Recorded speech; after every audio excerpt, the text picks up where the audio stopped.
Today's chat is part of a series of interviews in celebration of the World Intellectual Property Day. We have already talked to 2 references here in Brazil, and now we are very happy to leave our borders and talk to Batur Oktay, who is Managing Director, Corporate Counsel at Starbucks in Seattle. Hi, Batur. Hi, Antonella. Nice to see you.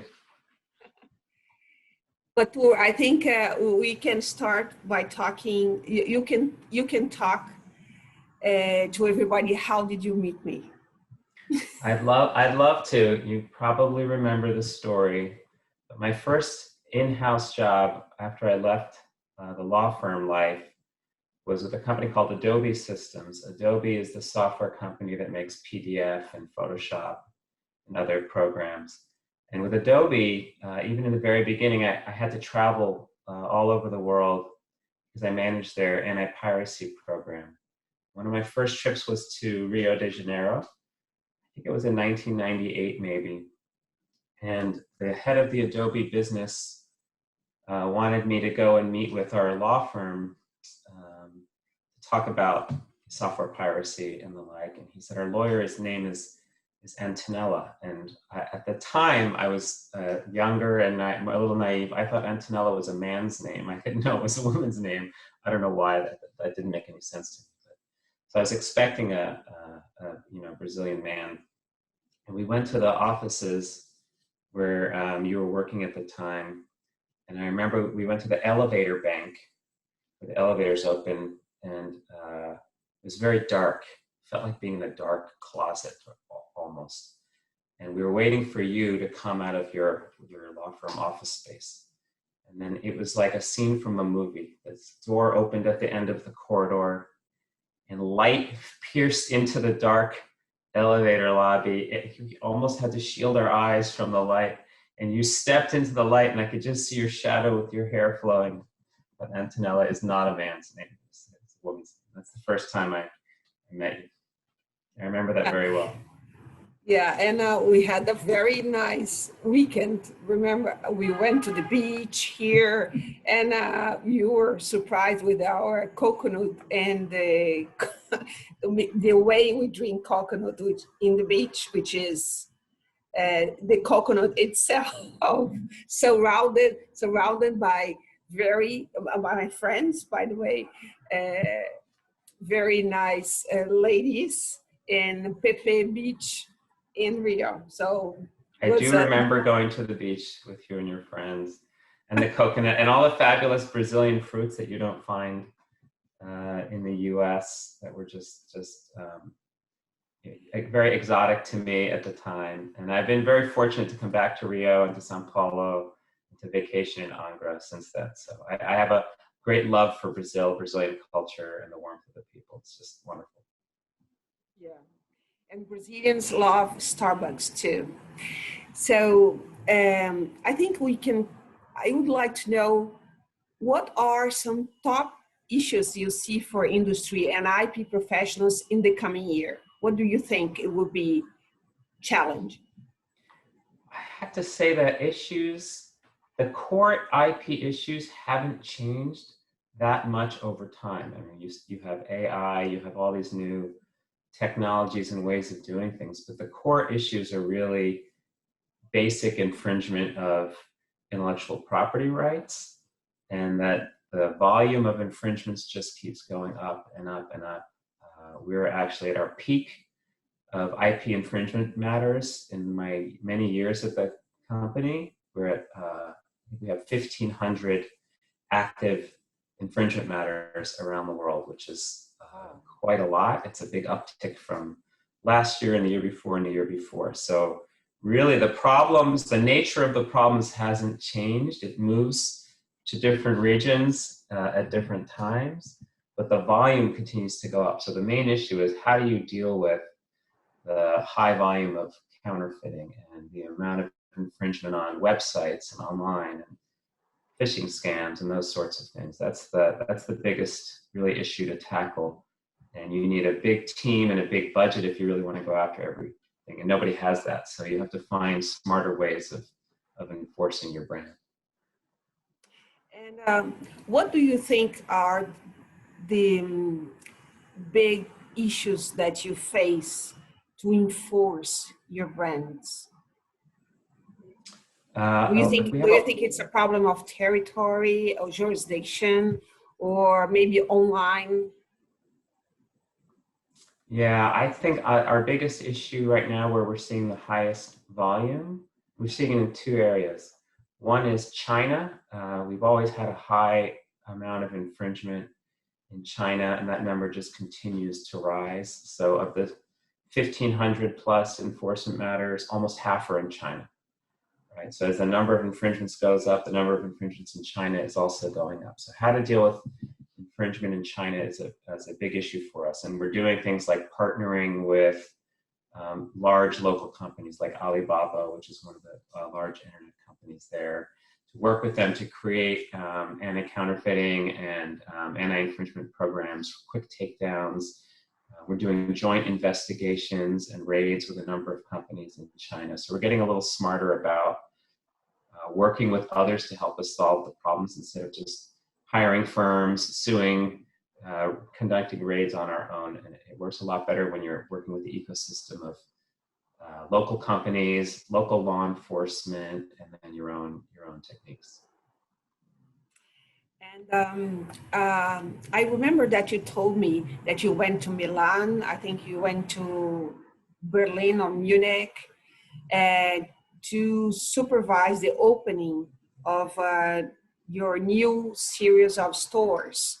And I had the pleasure to went with you to the new one in Seattle some years ago.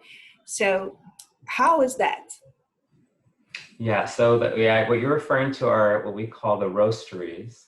The roasteries are these large flagship stores. So it's not like walking into a Starbucks. It's more like walking into a very artistic location. It's almost like a mini museum. Each roastery is meant to reflect the culture of the place in which it's located. So we have one in Milan, one in Tokyo, one in Shanghai, and then New York, Chicago, and Seattle. And each of those roasteries reflect the heritage and the culture of the location. We have big, beautiful roasting machines, packaging lines where you can see the coffee going into bags, beautiful artwork, and then a bunch of crafted materials. And the reason I used to go to the roasteries is before we opened them and then after we opened them, was to make sure that our IP in the design work and in some of the innovations that we were doing in those roasteries was protected before launch.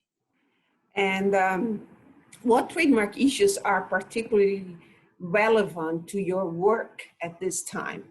I know that maybe you are not directly involved in some of them, but what do you think it's really annoying you? Yeah, so we have a lot of trademarks, but the core marks are our logo, the green logo with a siren in the middle, and the word Starbucks and the word Frappuccino. So those are our three, I'd say, our core trademarks, and the ones that are infringed the most. So what we see a lot of are green circular marks with siren-like images on cafes, on coffee products. That's probably number one. We see lots of marks that sound like Starbucks or look like Starbucks, or have bucks, something bucks, so they're trying to draw an association. That's always difficult for us. And then, of course, Frappuccino, which is a word that we coined a long time ago, but it's a combination of frappe and cappuccino. So a lot of other coffee companies try to use similar combinations of coffee-related terms. Those are our three biggest areas of infringement and what keeps us up at night. What annoys me the most is when we have copycats in various parts of the world, and maybe our marks are sometimes vulnerable to cancellation because we haven't yet entered those markets. So our ability to go after those infringements might be limited, or the rule of law isn't strong in a particular market, and there's corruption. And so even if there are laws in place, we can't effectively use them to protect ourselves. Those are the things that annoy me the most. You know, we know each other for a long time, and I think I love my career. I love my IP job because it's always, first of all, I have the chance to meet a lot of different people like you and our group. And but I also think what is interesting is that we face different issues and different situations every day.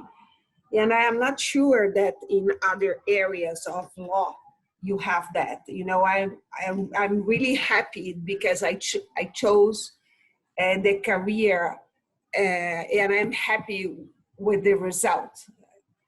And so, do you have any advice for young practitioners? Yeah, first let me echo that I'm also happy with the choice I made. I think in my life, I used to do a lot of art. I was a painter and a sculptor and I did ceramics and photography. So I don't know why I went into law, but I went into law and was always drawn towards working with creative people, working with innovative people because of my passion for creativity and innovation in my own personal life. And so, you know, when you gravitate towards working in an area with people who you really appreciate and who inspire you, that makes it a lot more fun. So I'm always working with the artists, the designers. Sometimes I get to work with musicians and inventors, and I'm constantly learning about what they do and how they do it. That keeps the work, the subject matter, really, really, really interesting. And then the other part of IP that's great is it's a global practice. A lot of law, if you're doing contracts, if you're doing real estate, litigation, you're doing that in your country, and it's usually restricted to your country, limited to your country. But with IP, it is a global practice. And so I have to travel a lot. I meet people from different cultures. I have to understand the legal regimes of 190 plus countries in which we file trademarks and register patents. It really keeps you excited and you feel like you're part of this global culture. So my advice to any lawyer who's interested in IP is it's definitely the best area of law. So do it for sure. It'll open your mind and your horizons because you're going to work with people from all over the world and learn about what's important to them and their cultures, and hopefully you get to travel. Great parties. You know, great parties and great people. And we have a great, as you alluded to, a great network of friends who I look forward to seeing all the time. You build these friendships in multiple countries that you just don't have in other practices, I think. Yeah, this is very exciting, and I'm really happy that I mean, I also, like you, I travel a lot. Sometimes it's difficult for my partners in the firm to understand that, but then now they do know that I need to do that. So, and what is interesting, I think, is that I can move I have no routine. You know, my routine starts with biotech and ends up with a soccer player, for instance, you know, and or with art. And I believe that this is something magic, you know, and so it's really, really interesting. Batur, thank you very much. I think was nice. Is there anything else that you'd like to tell me? I miss you. Yeah, I miss you too. No, there's nothing else I want to tell you. I hope that as travel eases and people are vaccinated around the world, that we all get to see each other again and spend some time together. And to your colleagues and your associates, if any of them ever want to talk to me about working in-house or IP in American companies, I'm happy to do that for them. But it's lovely to see you and participate in support of World IP Day, which is a great day. It's a great day indeed. Correct. Big kiss. Ciao, ciao. Thank you.